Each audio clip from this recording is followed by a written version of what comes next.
Today we're going to show you how to get rid of excessive body roll in your Fox Body Mustang.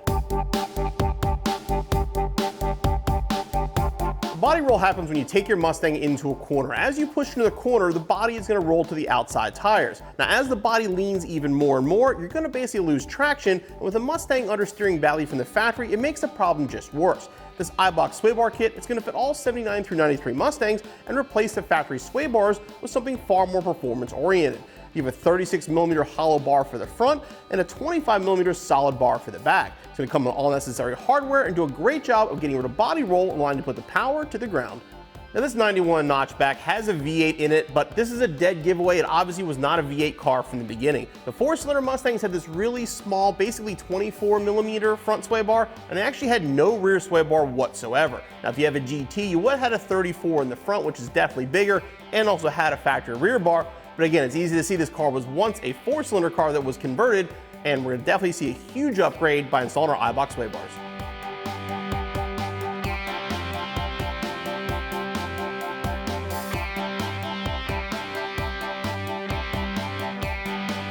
We start in front, obviously, by removing our factory sway bar. There's a bolt that goes all the way through and a nut on the bottom, so hold the top and unthread from the bottom.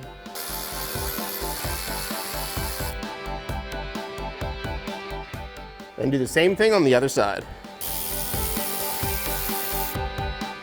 Now, if you still have this panel in here, you can just basically take the clips off and drop it down, get it out of the way. Gives you more room to work.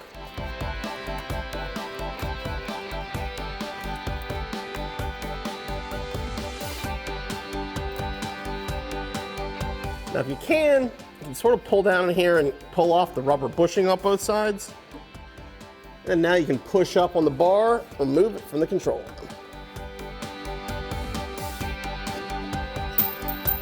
And you can remove the rest of the bolt and the bushings.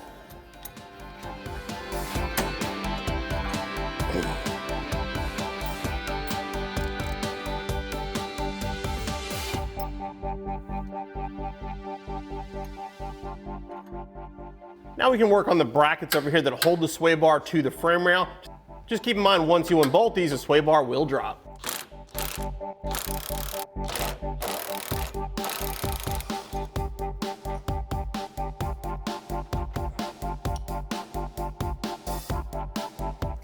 Extra set of hands comes in handy here because, again, the sway bar will fall as soon as we take out this bolt.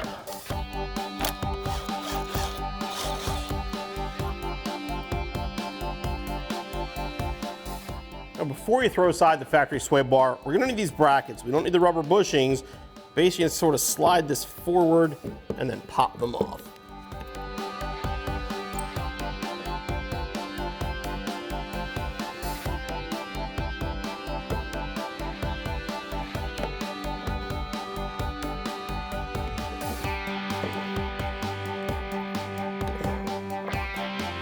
All right, so ready to begin the installation of our Eibach sway bar. You want to grab the sway bar, grab the brackets we just removed from the factory one, the supplied grease, and the bushing. We're going to grease up the bushing on both sides, put it on the bar, and prepare to go on the car.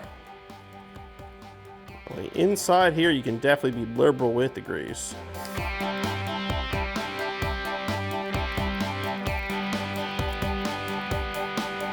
Bar, make sure it moves pretty freely. And do the same with the other.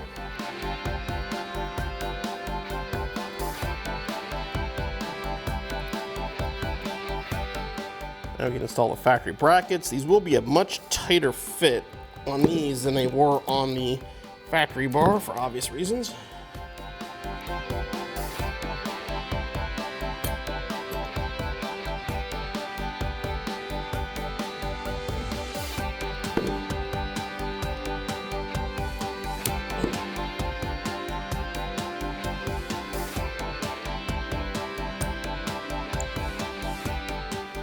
We'll put the bolts in place first, and you can install this again with the factory hardware.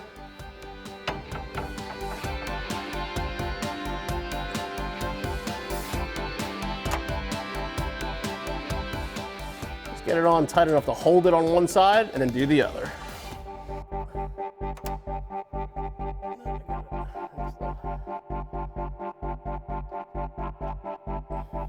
Okay, now we can tighten them up.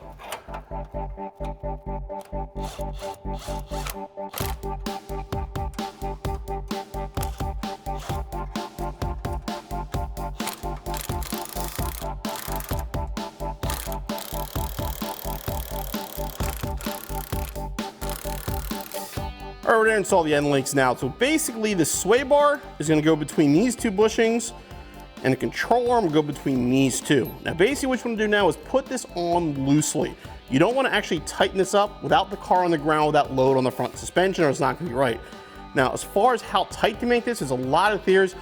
Basically, as soon as you see this bushing start to squish a little bit, that's about how tight you wanna go. You don't wanna smash it, you don't wanna leave it loose. Once you just start to see it squish, you're good to go.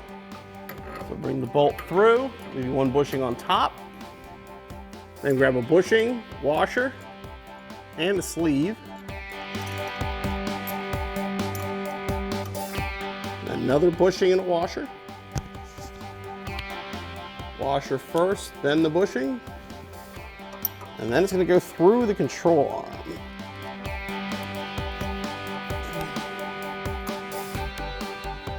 And underneath bushing, washer, and the nut. And in some cases, if you can't get everything quite on, you may have to actually just jack up the control arm a little bit. Still can't quite get it on, don't worry about it. You actually don't want to tighten these till the car is on the ground anyway, so just leave it with the bolt facing through. Do the same process on the other side. Now this is suspension loaded, bushing and stuff will go on much easier.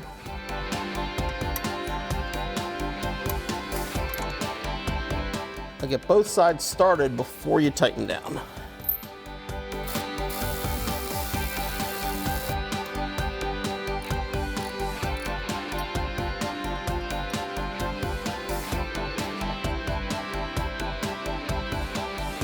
You want to make sure when you have them on, you want basically the same thread showing on both sides and make sure they're even.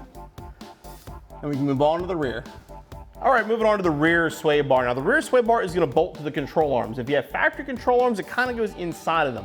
In the case of our coupe here, it's got an older set of CAG aftermarket lower control arms, so it's going to fit to the inside of the brackets. Again, this is also going to be kind of a tight fit. Two people will make it a lot easier, but basically you just have to line up the holes by getting it up in here and install the supplied hardware. Basically start with one side, get the bolt through, put a nut on it, and work on the other side. Now you are gonna pretty much have to force this into place. It will be wider, and especially with some aftermarket control arms, it's even more difficult. Basically get it into place, put one bolt on the other side, and then install all 4 bolts.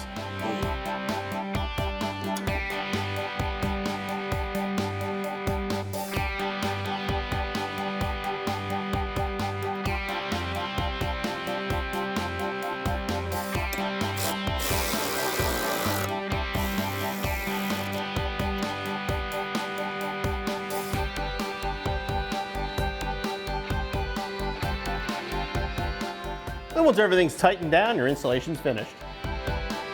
Our Eibach anti-roll bars are to do wonders for body roll on this LX coupe, especially since it's a V8 car with V8 weight, but only had that 4-cylinder front bar and no rear bar whatsoever. Now, as far as installation goes, it is a time-consuming install. Again, with the front, make sure you have weight on it when you tighten it down. The rear, depending on control arms, will be a little bit of a challenge to get that bar in place. So I'd say give yourself about 3 to 4 hours and be back on the road in no time.